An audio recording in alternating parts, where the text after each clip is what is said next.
In the last couple of years, we've had a real madness surrounding integrated bracelet watches. Of course, we have our Audemars Piguet Royal Oaks, we have the Patek Philippe Nautilus. Of course, those are the most iconic models. But also, in the last couple of years, since those watches have become so difficult to obtain, other watch companies decided to fill in the holes and put out their own version of the integrated bracelet watch.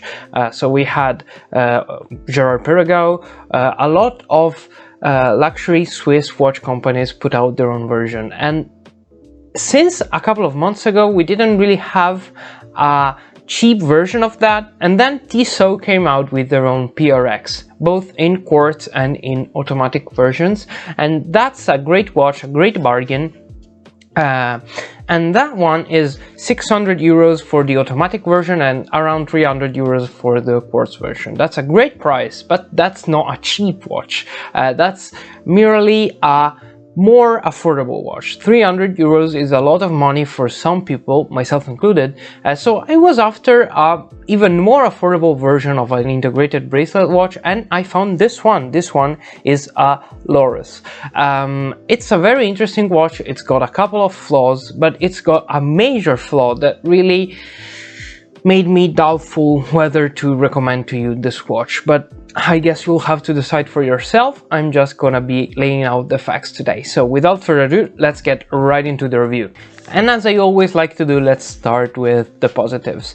At first I was unsure about the decision of making the bezel polished and most of the flanks of the watch polished as well, because in these sort of cheap watches, polishing is usually a problem. It's not down to the greatest standard, and here we don't have Swarovski polishing or anything like that. It's of course a cheap watch, but it's fairly well done, and it helps the watch look more stylish, more of an everyday but dressier piece. It's not bad, and I really do enjoy the slimness of the case. This is of course a quartz watch, so we are not going to be expecting anything else, but it helps out the watch being very slim and very wearable, also very lightweight. We have great dimensions because we have 40mm for the case width, we have 45 lug to lug, and as I said, 10mm for the thickness. Those are great dimensions. The case is also, as I said, finished to a fairly good standard, and it doesn't feel cheap to the touch and when on wrist. I also do enjoy how the integrated bracelet integrates well with the case, because here we don't have brushed all the way on the bracelet, we have polished sides on the middle link. That's a very clever move to make the watch more cohesive, and you don't see that one very often. Sometimes cheap watchmakers tend to skip out on that, and here we see that there's attention to details given to this watch. If you didn't know that already, Lorus is a part of the Seiko company, so here it's basically a Seiko. If you haven't watched that already, I already posted a video where I discuss sister brands, and Lorus is the one of those that I discussed the most, so it's going to be linked up here if you're interested. And then let's get to the most important part of a watch, arguably, which is the dial. And here the dial is not bad.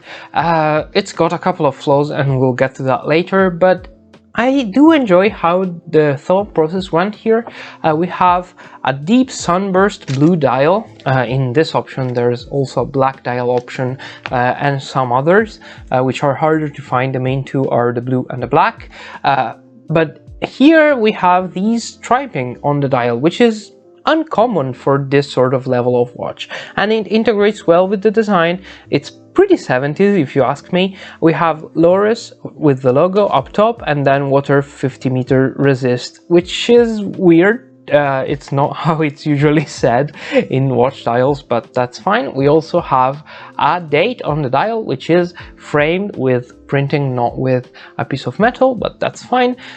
It's very useful. It's at 3 o'clock, not too intrusive, not color match, but that's fine. But now we have to get to the negatives, because on the dial we have a couple of them. The first one, which surprised me a fair bit, and I didn't even notice it before buying the watch, is that there's no lume on the dial. It's weird. We have these big white numerals that seem pretty much loomed. They look absolutely loomed, but they are not.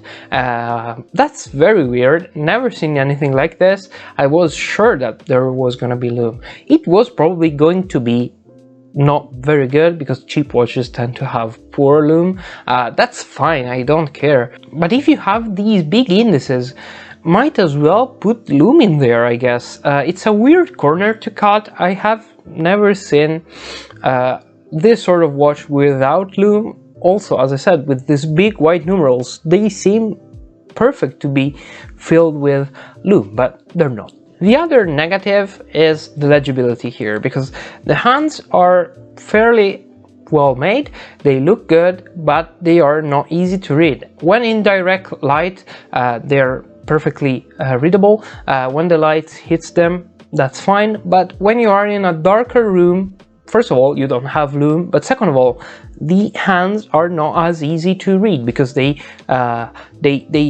tend to get confused with the darker dial, so it's not easy to read this watch. Not the easiest one. It's not terrible, but it's not very easy. Let's get on the opposite side of the watch and talk about the clasp, which is very cheaply made. As I said, it's to be expected for the price, but however, they only added 2 pieces of micro adjustment, and considering that this is an integrated bracelet watch, it's a bigger issue, because sometimes you have 2 holes of micro adjustment, or even less sometimes,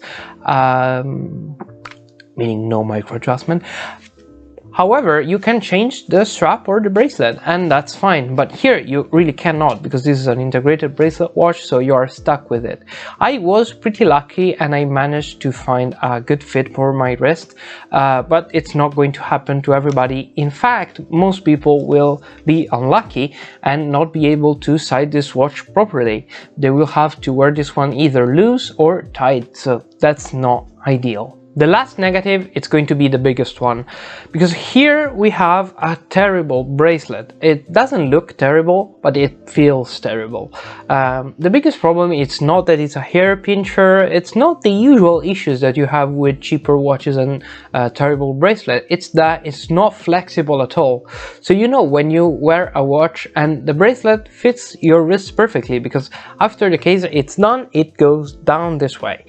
In this case, it doesn't, it goes this way, and that's not good. As I said earlier, this is a 45mm lug-to-lug case, and that would be amazing because that fits most wrists out there. But this is really not the case, because as I said, it goes that way, and this is not how you want your watch to be wearing. So this is not the measurement you have to take, this is the measurement you have to take, and that's much bigger. I have a 6 3/4 inches wrist, and this doesn't fit me at all. If I had maybe a 7 inches plus wrist, I would wear it probably, but that's not the case. So if you don't have a big wrist, maybe look for something else, because this is not ideal.